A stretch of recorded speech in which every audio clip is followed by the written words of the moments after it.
Olá! Ao longo da nossa vivência trabalhando com planejamento sucessório, nós identificamos de maneira até recorrente em várias pessoas o receio de perder o controle e o domínio sobre o seu patrimônio, caso optem pela realização do planejamento sucessório. Se você é alguém que tem este receio, se você é alguém que pensa assim, assista esse vídeo até o final, que nós vamos demonstrar a você que ele é absolutamente infundado. Meu nome é Hermes Staben, sou advogado, especialista em planejamento sucessório. E eu lhe afirmo que o planejamento sucessório bem conduzido jamais retirará de você o domínio e o controle sobre o patrimônio que você formou à base de suor, sangue e lágrimas, quase sempre no dizer de Churchill. Não é justificável que alguém prematuramente perca a capacidade de dispor de um patrimônio que ele formou ao longo da vida, quando ainda está em pleno gozo das suas capacidades. Nada justifica isso. É por isso que eu sou um crítico da utilização da doação em vida, ainda que com reservas de usufrutos, como suposta estratégia de planejamento sucessório, de antecipação de herança. Na verdade, nestes casos, sim, você perderá o controle e o domínio sobre o seu bem. E eu vou lhe explicar por quê.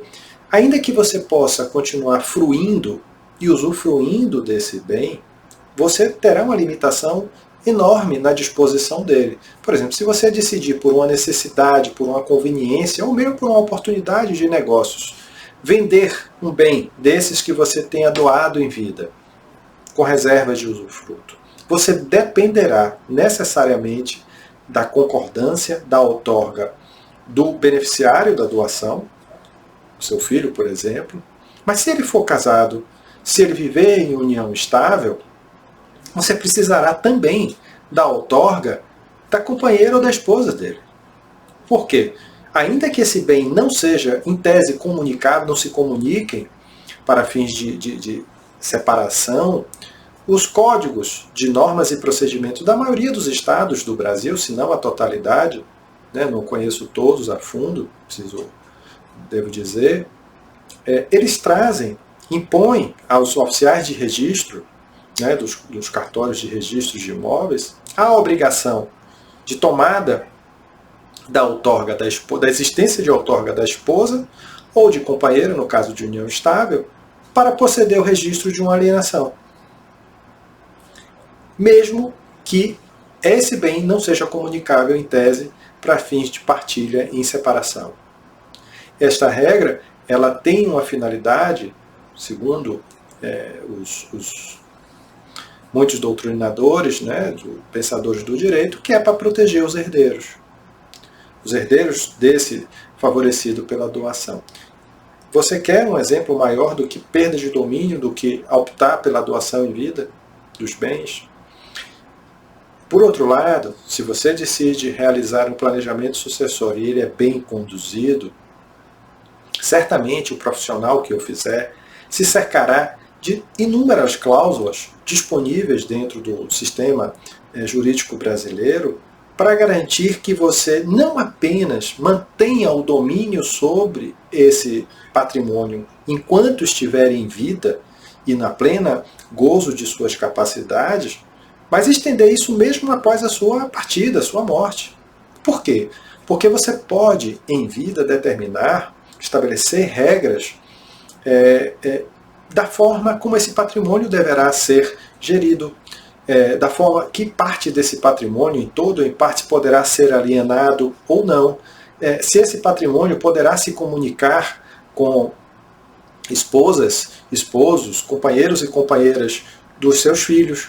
Ou seja, você tem muitas regras, cláusulas de controle, inclusive, que são importantes, ferramentas importantíssimas para a manutenção de pleno controle e domínio sobre esse patrimônio.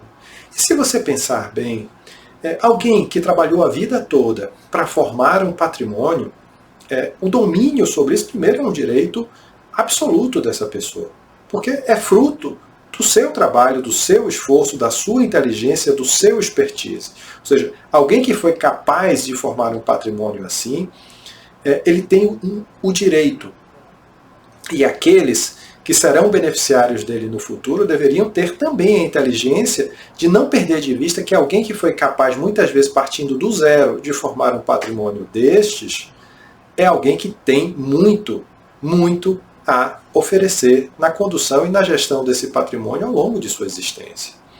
Além do mais, esse patrimônio para os idosos, e aí eu me coloco na condição de alguém que um dia envelhecerá, ele também é um instrumento de poder sobre a família.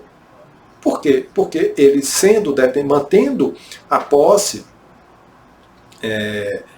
desse patrimônio, o domínio, a condução desse patrimônio, ele mantém preservada a sua autoridade de patriarca e de matriarca sobre a família. Então, eu sou absolutamente favorável à manutenção desse domínio, desse controle na mão daquele que realiza o planejamento sucessório, por ser algo que entendo de ser de seu absoluto direito.